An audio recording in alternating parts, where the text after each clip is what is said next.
नमस्कार शेतकरी मित्रांनो, आज आहे दिनांक 7 जून 2026। आज आपण आपल्या केजेप ॲग्रो म्हणजेच कार्तिकी गुले फार्म या ठिकाणी आहोत आणि हा जो आहे आता आपला जवळपास सीझन खजूरचा सुरू होत आहे। काही झाडांना पिवळा कलर आलेला आहे पहा। हे घड जवळपास हार्वेस्टिंगसाठी रेडी झालेले आहेत आणि आपण जे वेळोवेळी जे व्हिडिओ आपल्यापर्यंत पोहोचवण्याचा प्रयत्न केला, त्यामध्ये फांद्यांची छाटणी असेल किंवा काटे काढणे, पॉलिनेशन किंवा लागवडी संदर्भात पण आपण व्हिडिओ टाकले होते। परंतु अनेक शेतकऱ्यांचे आपल्याला असे फोन येतात की कोणत्या व्हरायटीची निवड केली पाहिजे किंवा नेमकी रोपं कुठून घ्यायची, कोणत्या प्रकारची घ्यायची, या संदर्भात पण अनेक फोन येतात। तर त्यासाठी असं सांगणं राहील, सुरुवातीला खजूर लागवड जी करतोय आपण, त्यामध्ये आता जर या झाडावरती जर आपण पाहिलं तर जवळपास 150-200 किलोपर्यंतची खजूर आहे या झाडावरती। जो 6 वर्षाचं झाड आहे आपलं हे, आणि थोडं लवकर हे झाड हार्वेस्टिंगला आल्यामुळं नक्कीच याला रेट पण चांगला मिळेल आणि यापासून आपल्याला चांगले पैसे पण मिळतील। अनेक शेतकऱ्यांनी 10 लाख होतील, 15 लाख होतील अशी अपेक्षा न ठेवता इतर फळ पिकांच्या तुलनेमध्ये किंवा इतर आपण जी शेती करतो त्या तुलनेमध्ये जर आपल्याला चांगले पैसे मिळाले तर या फळ पिकाचा अवलंब करायला काय हरकत नाही। कशाही कमीत कमी रेटमध्ये गेलं तरी आपल्याला 5-10 हजाराला हे एक झाड जाणार आहे, आपलं पैसे मिळून देणार आहे ते। त्यामुळं लागवड तर कराच, परंतु पुढचं जे आर्थिक गणित आहे त्याचा विचार करून लागवड होणं ही गरजेचं आहे। किंवा काही शेतकऱ्यांचं असं होतंय, अनेक जणांचे व्हिडिओ आले मला की आमच्या झाडांची वाढ होत नाही किंवा झाड ग्रो करत नाही। जर आपण त्याची काळजीच नाही घेतली, कोणाला तरी पैसे होत आहेत म्हणून आपण जर त्याची लागवड केली तर ते नक्कीच आपलं चुकीचं राहील। त्या झाडाची तेवढी काळजीही घेणं गरजेचं आहे। आता हे माझं झाड आहे, इथं बघा हा शेणखताचा ढीग लागला त्याच्याखाली। प्रति झाड मी 6 ते 7 पाट्या या ठिकाणी शेणखत टाकलं, प्युअर शेणखत आहे बघा। म्हणजे ही काळजी पण घेणं गरजेचं आहे। नुसतं मग झाड लावून द्यायचंय आणि त्यापासून आपल्याला पैसे मिळतील ही अपेक्षा ठेवणंही चुकीचं आहे। अशी काळजी घेतली तर, किंवा काही जणांचे लातूरवरून एक व्हिडिओ मला आला होता शेतकऱ्यांचा, म्हणजे अगदी या झाडाबरोबरचे झाड आहेत आणि त्यांची उंची माझ्या डोक्या इतकी पण नाही, असे पण काही व्हिडिओ येत आहेत। त्यामध्ये काय होतंय, त्यांनी ते झाडाची गाठ जो खालचा बुंदा आहे तो पूर्ण मातीमध्ये उगवलेला आहे आणि फांद्या फक्त वरती आहेत आणि त्याचं पाणी व्यवस्थापन व्यवस्थित नाही, खत व्यवस्थापन चांगलं नाही, त्यामुळे त्या झाडांची वाढ झालेली नाही। आणि मग असे जर प्लॉट पाहिले तर नक्कीच कोणत्याही माणसाची मानसिकता निगेटिव्ह होऊन जाते की बाबा नाही याच्यात काही खरं दिसत नाही। पण जर झाडाला जपलं, चांगली काळजी जर घेतली तर अशा पद्धतीचे झाडं आपल्याला फळं नक्कीच देऊ शकतात आणि कमीत कमी रेटमध्ये विकलं तरी आपल्याला 8-10 हजार रुपये एक झाड देऊ शकतं। फक्त फळं चांगले आले पाहिजेत, क्वालिटीचे आले पाहिजेत। पैसे हे कोणताही रेट मिळाला आपल्याला मार्केटमधला ठोकच्या हिशोबानं तरीही इतर फळ पिकांच्या तुलनेमध्ये चांगलेच पैसे होतात। आणि जर ओव्हरऑल जर पाहिलं खजूरचं तर कसलाही स्प्रे नाही, आपण डाळिंब, द्राक्ष यांचा जर विचार केला तर म्हणजे फळ कळी लागल्यापासून किंवा कळी लागण्याच्या अगोदरपासून ते फळ तोडेपर्यंत 2-2, 3-3 लाख रुपये एकरी खर्च करावा लागतो। या ठिकाणी याला चुकून एखादा दुसरा स्प्रे घेतला किंवा नाही घेतला तर याला काही होत नाही। त्यामुळं खजूरची लागवड ही नक्कीच चांगली आहे। आता पहा, हा एक प्रश्न झाला। त्याच्यानंतर अनेक जणांचा असा प्रश्न होता जातीची कोणत्या निवड करावी। तर चवीला जर गोड म्हटलं तर बरही जातीचं फळ हे चवीला गोड आहे आणि खुनेजी जी लाल कलरची खजूर असते ती थोडीशी तुरट लागते, परंतु त्याचाही आणखी एक बेनिफिट आहे। मी बरहीच्या झाडापाशी आता आहे इथं आसपास, आणि जे खुनेजीचं झाड आहे लाल कलरचं त्या ठिकाणचाही तुम्हाला मी व्ह्यू दाखवतो। तर ते झाड पण आता तोडणीला आलेलं आहे। जर समजा अर्ली जर फळ येत असतील तर खुनेजीचं झाड सुद्धा आपल्याला परवडेल, असं माझं वैयक्तिक मत आहे। कारण आता जर हार्वेस्टिंग झाली आणि नंतर आपल्याला मार्केटमध्ये जो 60 रुपये 70 रुपये 50 रुपये रेट मिळायचा आहे ठोक मार्केटमध्ये, त्याऐवजी जर आपण आता जर विक्रीला ते नेलं तर आता 100 रुपयाचा आपल्याला रेट मिळेल का, तर आता मार्केटमध्ये खजूर उपलब्धच नाही. म्हणजे ते सुद्धा आपल्या फायद्यात राहू शकतं. पण खजूर शेती करत असताना धोका किंवा मोठी अडचण कोणत्याही प्रकारची नाही आहे. फक्त फळझाडांची काळजी घेणं गरजेचं आहे, त्याला खतं वगैरे व्यवस्थित देणं गरजेचं आहे. आणि आर्थिक जर आपण विचार केला तर हे जर झाड पाहिलं आता जवळपास हा सिंगल हाताना उचलत नाही, म्हणजे जवळपास 25 ते 30 किलो वजनाचा घड आहे हा. आणि असे जवळपास 7 8 10 घड याच्यावरती आहेत, काही कमी वजनाचे पण आहेत. परंतु सरासरी 150-200 किलो जरी खजूर याच्यावरती आपल्याला मिळाली आणि एक 50-1 रुपयांनी जरी रेट मिळाला तरी 10,000-1,000चं एक झाड हे होऊ शकतं. आपण अगोदर पण मी तुम्हाला म्हटलो की 10 लाख 20 लाख असा विचार न करता एक 4-5 लाख रुपये जरी आपल्याला एकरी मिळाले किंवा 3-1 लाख जरी मिळाले तरी इतर फळ पिकं खर्च वजा जाता काय शिल्लक राहतं त्यांच्यामध्ये, त्या तुलनेमध्ये याची राहणारी जी शिल्लक आहे ती नक्कीच चांगली राहणार आहे पहा. आणि आणखी एक विषय असा आहे की अनेक शेतकऱ्यांची अशी एक अडचण आहे की समजा जात तर झाली, बरही निवडायची की खुनेजी निवडायची, परंतु ते निवडल्यानंतर पण पहा सगळ्यात मोठा विषय जो येतो ह्या खजूर लागवडीमध्ये तो म्हणजे भांडवलाचा येतो. आणि म्हणजे याची जी किंमत आहे, रोपांची जी किंमत आहे, माझा अंदाज आता सध्या सरासरी टिश्यू कल्चरच्या रोपांची किंमत 4,500 ते 5,000पर्यंतची आहे. आणि मुद्दाम आज हे 2-3 विषय घेऊन आपण हा व्हिडिओ बनवत आहोत. म्हणजे लागवडीमध्ये धोके वगैरे, पैसे, खर्च किती, त्याचबरोबर फायद्याचं कसं, आणि याच्यामध्ये आणखी काही शॉर्टकट आहे का, ज्यांच्याकडे भांडवल नाही त्यांच्यासाठी काही शॉर्टकट आहे का, तर या संदर्भात आपण हे सगळे विषय आपण याच्यामध्ये घेणार आहोत. पहा आता पहा मी ज्या झाडापाशी उभा आहे ना, हे झाड आहे बी पासून लागवड केलेलं झाड आहे. मग अनेक जण काय करतात, फोन वरती आपल्याला असं सांगतात की बीच्या झाडाला, बी पासून लावलेल्या झाडाला फळच येत नाहीत. असं बिलकुल नाही आहे.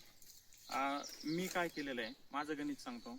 मी ही जी 1.5 एकराची लागवड केलेली आहे यामध्ये 70% झाडं हे टिश्यू कल्चरची लावलेली आहेत. 70% टिश्यू कल्चर आणि 30% झाडं हे आपण बी पासून तयार करून लावलेली झाडं आहेत. म्हणजे ते विकतच घेतली होती, परंतु ते बी पासून. परंतु त्याच्यात आर्थिक गणित असं साधलं जातं, टिश्यू कल्चरची किंमत जर फिमेल घेतली आपण, मादी घेतली तर जवळपास 4,500 पर्यंत झाड आहे, नर घेतलं तर 5,500 पर्यंत पण नराचं झाड जातं. आणि मग अशा वेळेला मी जे गणित साधलंय 70-30चा फॉर्म्युला असेल किंवा 60-40चा असेल, हा अवलंबला तरी आपल्या आर्थिक फायद्याचं ते गणित असू शकतं. पहा हे जे काही 70-30 किंवा 60-40चा जो फॉर्म्युला आहे हा कसा राबवायचा पहा. याच्यामध्ये 3 प्रकारचे शेतकरी असू शकतात आपल्याकडं. एक म्हणजे ज्याच्याकडं चांगली भांडवलाची उपलब्धता आहे तर त्याने पूर्ण टिश्यू कल्चरचा अवलंब करावा. म्हणजे सर्वच्या सर्व जो प्लॉट आहे तो टिश्यू कल्चरचा तो करू शकतो, कारण त्याच्याकडे पैशाची कमी नाही, तो 5,000चं झाड आरामात घेऊ शकतो. दुसरा जो प्रकार आहे तो आहे 70% टिश्यू कल्चर आणि 30% बी पासूनची झाडं. मग हे का निवडायची, कशी निवडायची, तर पहा पहिलं गणित सांगितलं, ज्याच्याकडे भांडवल आहे त्यांनी पूर्ण 100% टिश्यू कल्चर करणे.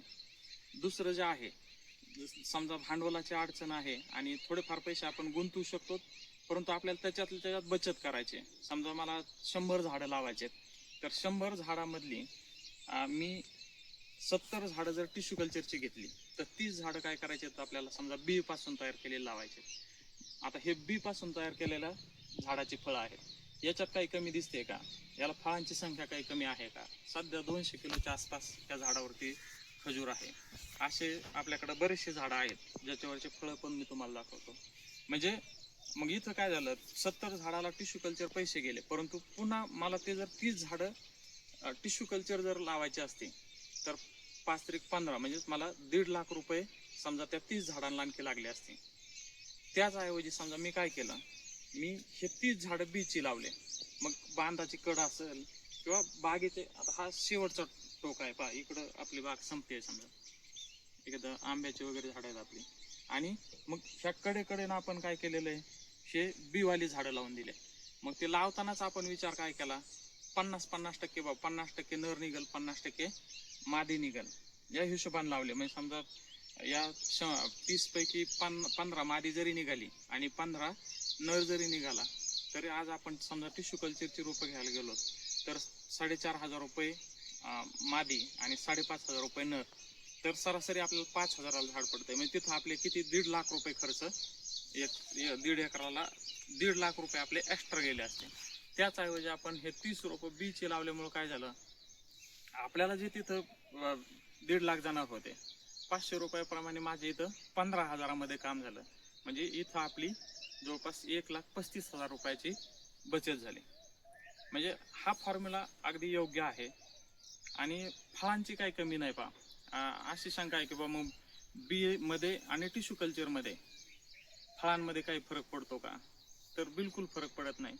पहा, हे बीचं झाड आहे आणि याच्या शेजारीच लगेच तुम्हाला मी टिश्यू कल्चरची सुद्धा झाडं दाखवतो. ज्यावेळेस आपण चालत समोर जाऊ त्यावेळेस मी तुम्हाला ते सुद्धा झाडं दाखवून देतो. तर टिश्यू कल्चरच्या झाडांची फळं आणि याचे काय बदल नाही, संख्या वगैरे सारखीच आहे, फळं खूप लागतात, काही अडचण नाही बीला सुद्धा. फक्त त्याच्यात नर निघल की मादी निघल हे आपल्याला लक्षात येत नाही. आणि मग आपण जर 70-30% केलं तर त्याच्यामध्ये आपला आर्थिक फायदा तर होईलच, परंतु असे मादी निघल्यानंतर मादी पण फायद्यात आहे. आणि मग नर निघले, मग नराचं काय करायचं, तर त्यामध्ये आपण पॉलिनेशन शिवाय झाडाला कसल्याही प्रकारची फळाची सेटिंग होत नाही. जर तुम्ही म्हटले नुसते झाडं लावून दिले आणि डायरेक्ट फळं येतील, तर बिलकुल नाही. खजूरच्या झाडामध्ये हँड पॉलिनेशन खूप गरजेचं आहे, हाताने आपल्याला पॉलिनेशन करायचं आहे. आणि माझं तर वैयक्तिक असं मत आहे की जे आपल्याला कंपनीकडून किंवा इतर कोणत्या ठिकाणाकडून आपण जे झाडं घेतो नारांची, तर ते सांगतात की बाबा 10 झाडामागे 1 झाड नाराचं निवडा. तर माझं मत असं आहे, तुम्ही 4-2 झाडं एक्स्ट्राची नाराची लावा. कारण नाराची जर पावडर नसेल आणि तुमचे जर मादीचे घड जर फुलले ते, आणि त्यावेळेस जर तुमच्याकडे पावडर उपलब्ध नसेल, तर ते पूर्णच्या पूर्ण झाडं वाया जाणार आहेत. कोणती, मादीची. जर तुम्ही पावडर नाही टाकली तर पूर्ण फळं गळून जातात. त्याचं जर उदाहरण पाहायचं असेल तुम्हाला, तर हे पहा, आता हा जो आपला घड आहे याचं पॉलिनेशन झालेलं नव्हतं पहा या घडाचं, तर इथं पूर्ण खजूर गळून गेलेली आहे. आणि ती काय होतं त्याचं हे बघा, अशी पूर्ण खाली खजूर गळून जाते. आणि पॉलिनेशन ज्या झाडाचं झालेलं नाही असे 3 तोंड निघतात फळाला अशा पद्धतीनं, आणि त्याची साईज वगैरे काहीच बनत नाही. आणि एक थोडासा कालावधी गेल्यानंतर पहा, आता तुमच्या लगेच लक्षात येईल हे पॉलिनेशन न झालेलं 3 तोंडाचं, आणि ज्याचं झालेलं हे असा सिंगल पीस तयार होतो त्याचा, आणि ज्याचं झालेलं नाही ते डायरेक्ट गळून पडतं. हे पहा, हा जो घडा आहे ना, इथं पहा, हे इथं दिसतंय ना, हे न झालेलं आहे, पॉलिनेशन न झालेलं. पॉलिनेशन न झाल्यामुळे ते डायरेक्ट आता याचं ड्रॉपिंग होऊन जाईल, त्याची साईज बीज काहीच होणार नाही, त्याच्यामध्ये बी पण तयार होणार नाही. आणि ज्यांचं झालं ते तसे सिंगल मनी तयार झाले. आणि ज्या घडांचं प्रॉपर पॉलिनेशन होत आहे ते असे पहा 20-20 किलोच्या पुढचे घड आपल्याला पाहायला मिळतात. म्हणजे पॉलिनेशनचा एवढा फायदा आहे. त्यामुळं आपल्याकडे नारळाचे 4-2 झाडं जास्त असतील ना तर काहीच हरकत नाही, कारण पावडर आपल्याला मुबलक प्रमाणामध्ये उपलब्ध होणं गरजेचं आहे. पावडर नसेल तर पॉलिनेशन होणार नाही आणि अशा पद्धतीचं ड्रॉपिंग आपल्याला होईल. पहा, आता मी जे अगोदर विषय सांगत होतो त्या मूळ विषयाकडेच आपण परत येऊ. पहा, म्हणजे ते जे काही बी आणि टिश्यू कल्चर यामधला जो मी काही फरक सांगत होतो अगोदर तुम्हाला, मी 100% टिश्यू कल्चरचा फॉर्म्युला सांगितला. भांडवल आहे त्यांना काय अडचण नाही. दुसरा जो सांगितला तो 70-30%. 70% टिश्यू कल्चर वापरा, 30% बी वापरा. बी मध्ये हे झाडं आपल्याला मादीचे असे झाडं निघणारच आहेत, त्याचबरोबर काही नाराचे पण झाडं निघतात. मग ते नाराची झाडं आपल्याला पॉलिनेशनला उपयोगात येतात आणि मादीची झाडं आपल्याला फळांसाठी उपयोगात येतात. आणि तिसरा जो प्रकार आहे तो आहे 100% म्हणजे गुजरात किंवा राजस्थान सारखी जी राज्य आहेत, ज्या ठिकाणी 50-50 एकर सुद्धा ज्यांच्या फळबागा आहेत, तर त्या ठिकाणी ते 100% काही शेतकरी बीचा सुद्धा वापर करतात, बी पासून तयार केलेल्या झाडांचा. पण बी पासून मग कोणत्या, तर कोणतेही झाड वापरायचं नाही, बरही किंवा खुनिजीचंच वापरा, जेणेकरून ते आपल्या वातावरणामध्ये व्यवस्थित येईल. त्या ठिकाणी मग आता 50 किंवा 100 एकर जर क्षेत्राची लागवड करायची, तर आपल्याला आपल्याकडून तेवढ्या भांडवलाची पूर्तता होणार नाही किंवा खूप सारं मोठं भांडवल त्यासाठी लागेल. आणि मग अशा वेळेस त्या ठिकाणचे शेतकरी काय करतात की बीच्या झाडांचा सुद्धा वापर करतात 100%. पण जर ती वेळ जर म्हणजे त्या पद्धतीचं जर लागवड करायची असेल, तर मला असं वाटतं, आता आपण हे जे अंतर आहे टिश्यू कल्चरचं हे 25x25 घेतलेलं आहे, तर त्या ठिकाणी आपण 25x15चं जर अंतर केलं तर ते सोयीचं राहील. 2 ओळीमध्ये 20 फुटाचं अंतर ठेवा आणि 2 झाडामध्ये 15 फुटांचं अंतर ठेवायचं. काय होईल, समजा जास्तीचे नर निघले तर आपण ते काढून टाकू शकतो, पण आपला जो प्लॉट उभा राहणार आहे तो अगदी थोड्याशा पैशामध्ये उभा राहील. आणि जर नर जास्त निघले तर एक तर तुम्ही ते काढून टाकू शकता किंवा त्याची पावडर वगैरे विकू शकता. अशा पद्धतीनं तिसरा पर्याय आहे. पण तिसरा पर्याय कोणासाठी, एकदमच भांडवलाची अडचण आहे आणि जर समजा झाडं लावायचीच असतील तर त्यासाठी आपण तिसरा पर्याय म्हणजे पूर्ण बीचा लागवडीचा आपण विचार करू शकतो. फक्त थोडंसं लागवड करतानाच कमी अंतर घेऊन करायची, जेणेकरून जरी आपल्याला वेळ आली काही झाडं काढण्याची तर आपण काढू शकतो, किंवा ठेवले जरी तरी त्याची पावडर वगैरे आपण विकू शकतो. आणि जर संख्या थोडी जास्त झाली तर एकरामध्ये आपल्याला अपेक्षित जी 65-70 झाडांची संख्या अपेक्षित आहे तेवढे मादी त्याच्यामध्ये निश्चित निघू शकतात. फक्त नुसतं झाड लावलंय म्हणून लावून गरजेचं नाही, तर त्याला अशा पद्धतीचे फळच आली पाहिजेत. खतं वगैरे त्याला जर व्यवस्थित पोहोचवली तर तुम्हाला दिसतंय पहा, खूप साऱ्या प्रमाणामध्ये याला फळं आलेली आपल्याला पाहायला मिळत आहेत. पहा आता म्हणजे मी याच्यामध्ये बराचसा तुम्हाला माहिती सांगण्याचा प्रयत्न केला, म्हणजे जातीपासून कोणती व्हरायटी निवडायची, काळजी कशी घ्यायची, अनेक शेतकऱ्यांचं काय नुकसान झालं हे सुद्धा मी तुम्हाला सांगण्याचा प्रयत्न केलाय त्याच्यामध्ये. आणि मूळ जो अनेक जणांचा प्रश्न येत होता की मग बी लावायचं का टिश्यू कल्चर लावायचं, तर त्याचे सुद्धा 3 प्रकार मी सांगितले. पूर्ण टिश्यू कल्चर 70-30% टिश्यू कल्चर आणि बी, आणि पूर्ण बी. तर ज्याची जशी परिस्थिती असेल त्या पद्धतीने आपण लागवड करू शकतो. बीच्या झाडाला फळं येत नाहीत असं बिलकुल नाही. आणि समजा वेळ पण, काही जणांचं म्हणणं आहे किंवा त्याला वेळ पण जास्त लागतो, तर असं पण नाही. तिकडं सगळं हे टिश्यू कल्चरचे झाड आहेत पुढे दिसत आहेत ते, आणि हे बीच आहे समजा. मग त्या झाडांमध्ये आणि याच्यामध्ये तुम्हाला काय बदल दिसतोय? बिलकुल सुद्धा बदल दिसत नाही.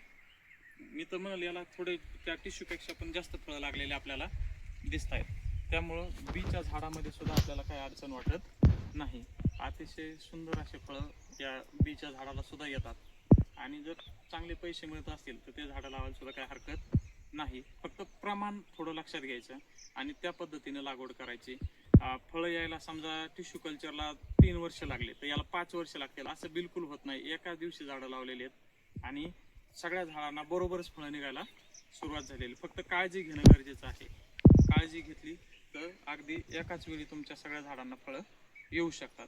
आता आपण पुढं काय करू, आता हे झाड तुमच्या लक्षात आलं की बी पासून तयार झालेलं झाड आहे. आणि याची पहा, आता या झाडापासून आपण सुरुवात करू. हे बीचं तुम्हाला झाड दाखवलं होतं. याला जवळपास 200 किलो खजूर आहे. हे घड तोडलेत आपण हार्वेस्टिंगसाठी. याचं वजन जर पाहिलं तर सहज असं जे उचलत नाहीत हे असं वजन याचं 30-1 किलोपर्यंत वजन असेल. आता हे आपण चालवलेले आहे आणि याची क्वालिटी वगैरे जर पाहिली तर एकदम छान असे खजूर लागलेले आहेत. आणि म्हणजे हे बीचं झाड आहे. आता याच्या शेजारीच हे जे आहे हे आहे टिश्यू कल्चर. पाहून आतमध्ये दाखवू करायचं. याला पण अशा पद्धतीचे फळं आहेत, पण हे कच्चे येतं. ते झाड थोडं लवकर आलंय बीवालं. म्हणजे जे खुनेजी आणि बरई जो प्रकार आहे त्यातला खुनेजीचे लवकर फळं पिकत आहेत. आणि हे टिश्यू कल्चरचं झाड आहे. आता आपण पाहतोय हे झाड आहे ना, हे टिश्यू कल्चर आहे. पहा म्हणजे शेजारी ते बीवालं. ते बीचं झाड आहे त्याचे सगळं तोडलेत आपण. आणि हे टिश्यू कल्चर आहे. याला जेवढे घड आहेत त्याच्यापेक्षा जास्त घड त्या झाडावरती असतात. म्हणजे असं काही फरक पडत नाही की बाबा बी आणि टिश्यू कल्चर, फक्त नर मादीचा फरक आहे तोच. आणि मग मी लागवड करतानाच काय केलं तर आता ही बागेची जी खालची बाजू आहे या ठिकाणी आपण बीचे झाडं लावली होती. हे पहा याकडे सुद्धा मी काही बीची झाडं लावलेली आहेत. आता हे जे 2 झाडं होते ना हे नर निघालेले आहेत, म्हणजे नर म्हणून याचा उपयोग झाला आपल्याला. पुन्हा आता हे टिश्यू कल्चर आहे, याला पण फळ आहे.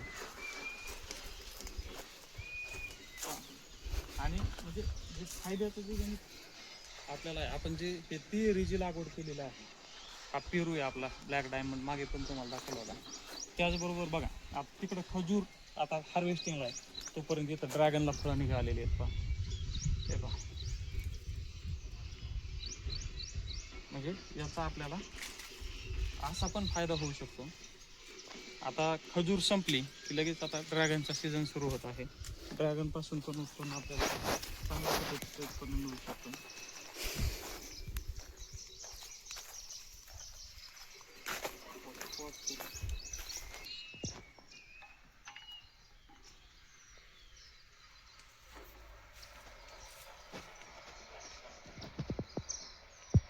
या ठिकाणी सुद्धा आपण हे बीचं झाड लावलेलं आहे. म्हणजे ही जी कड आहे या कडेनं आणि खालची जी आंब्याची बाजू आहे त्या कडेनं आपण बीची झाडं लावली होती. पहा याच्यात सुद्धा, परंतु हे जरा थोडं वेगळ्या प्रकारचं झाड आहे. याची जर फळांची साईज पाहिली तुम्ही 30-35 ग्रॅमपर्यंत याचं फळ आहे, खूप मोठी साईज बनते याची. आणि याच्यावर सुद्धा पहा झाडांची संख्या बघा किती आहे.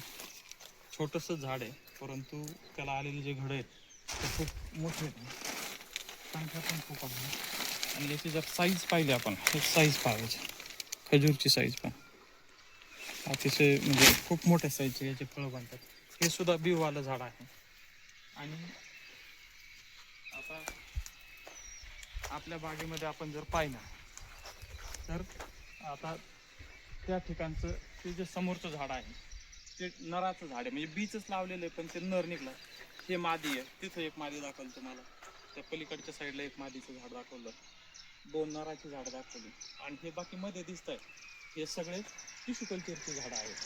म्हणजे 70% टिश्यू कल्चर एका बाजूला मध्ये ठेवलंय आणि बाजूने सगळीकडून आपण बीचे घेतले, त्याच्यातले पण बरेचसे मादे निघाले.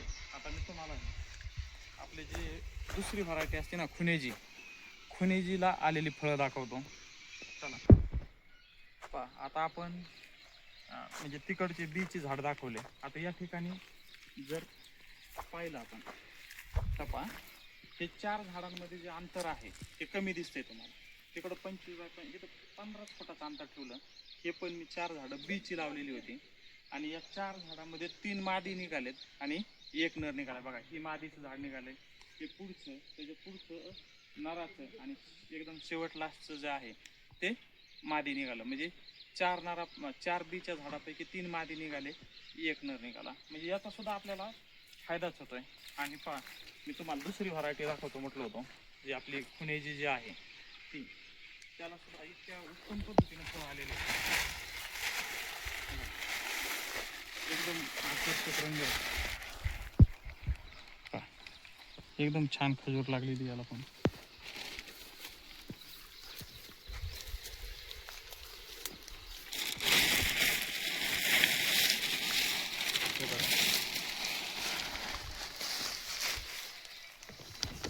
एकदम म्हणजे इतका बेस्ट कलर वगैरे त्याला आलेला आहे. हे खुनेजीचं झाड आहे आणि हे बी पासूनच लावलेलं आहे. म्हणजे असा काही फरक पडत नाही की बाबा बी आहे आणि त्याला फळच येणार नाहीत किंवा वेळ लागतो. हे एकाच दिवशी लागवड केलेले आहेत.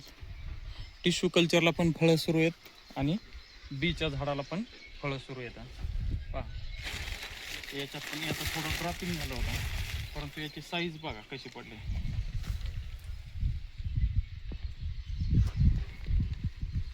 आणि हे बाकी जे घड आहेत हे एकदम छान पद्धतीने आलेले आहेत.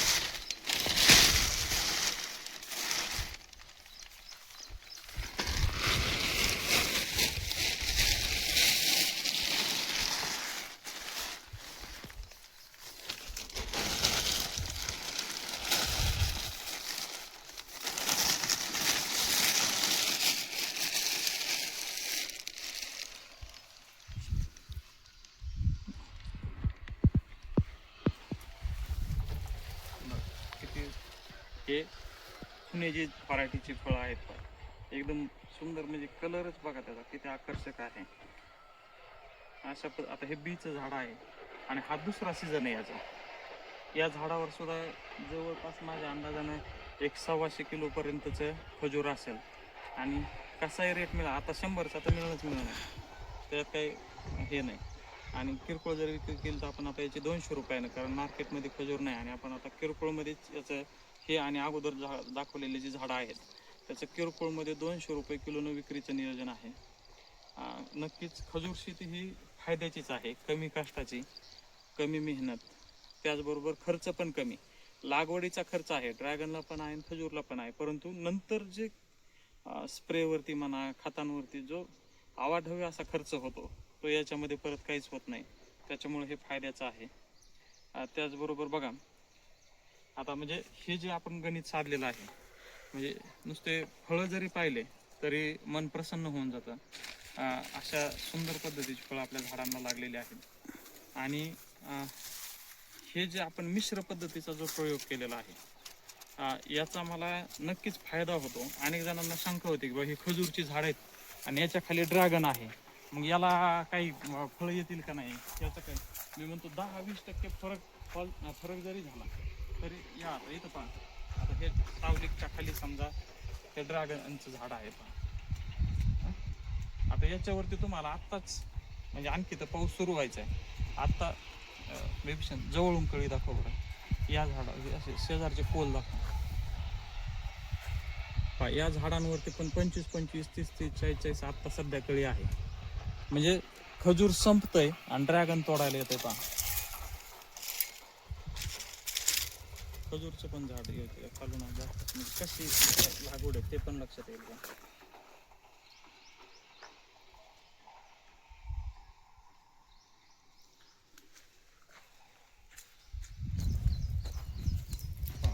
ड्रॅगन आणि हे इकडं दिसतंय हा मधला आहे आपला, हा ब्लॅक डायमंड पेरू. हा पण आता एक 4-6 महिन्यामध्ये आपण याला सुरू करू. याला हा बघा कळी वगैरे निघालेली आहे, म्हणजे आत्ताच काय आपल्याला पकडायची नाही, परंतु झाडं वगैरे व्यवस्थित बनतायत. आणि याचा आणि त्या फळझाडांचा अर्थार्थी काही संबंध येणार नाही. आणि आपल्याला जे आर्थिक जे आपलं गणित आहे पहा, आता तिकडं ड्रॅगनची कळी पहा, त्याच्यावरती सेटिंग आहे. 10-10, 20-20 जरी कळी निघाली आणि 10 किलोनं जरी माल निघाला तर तिथं पण टनामध्ये माल आपला जमा होणार आहे. त्यापासून पण आपल्याला पैसे मिळतील. 20% उत्पन्न कमी होईल, पण त्याच जागेमध्ये आता मला जमीन कमी आहे समजा, तर मी त्याच क्षेत्राचा वापर कमी क्षेत्रामध्ये आपण कशा पद्धतीने ॲडजस्टमेंट करून झाडं लावू शकतो त्याचा विचार केला. आणि पहा ते फळं आपण लावली तर पहा, म्हणजे ड्रॅगनचा पण आपल्याला फायदा झाला. त्याचबरोबर खजूर तर इथं बघताय तुम्ही, खजूरमध्ये तर काही विषयच नाही, खजूरचं उत्पन्न सुरू आहे. आणि त्याच्या खाली इथं ड्रॅगन आहे आणि तिसरा टप्पा खाली आपला पेरूचा आहे. आणि त्याच्यामध्येच आता आपण कांद्याचं बियाणं केलं होतं, ते सुद्धा मी जवळपास 2 क्विंटल बियाणं याच्यामध्येच आपण काढलं. म्हणजे कमी क्षेत्राचा वापर करून आपण अशा पद्धतीनं फळबाग बहरू शकतो. आणि अनेक जण म्हणतात की बा शेतीमध्ये काही उरत नाही किंवा शिल्लक राहत नाही, तर तुम्ही व्यवस्थित प्रॉपर नियोजन करून आपल्या डोक्याचा चांगला वापर करून जर शेती केली तर नक्कीच आपल्याला त्यामधून पैसे मिळू शकतात. क्षेत्र कमी असलं तरी काही अडचण नाही, आपल्याला पैसे मिळणारच आहेत. त्याचबरोबर फक्त मेहनतीची तयारी असणं खूप गरजेचं आहे. भांडवलाची तर गरज आहेच, परंतु मेहनत खूप जरुरीची आहे. आणि प्रॉपर प्लॅनिंगनं ते झालं पाहिजे. प्रॉपर प्लॅनिंगनं जर झालं तर नक्कीच आपल्याला चांगला पैसा शेतीमधून पण मिळतो. ही खुनेजी व्हरायटी आहे पहा. डॉक्टर इथून जवळून दाखवा बरं. हे पहा खालून बघा, खालून जर पाहिलं तर तुम्हाला एकदम छान फळं दिसतील.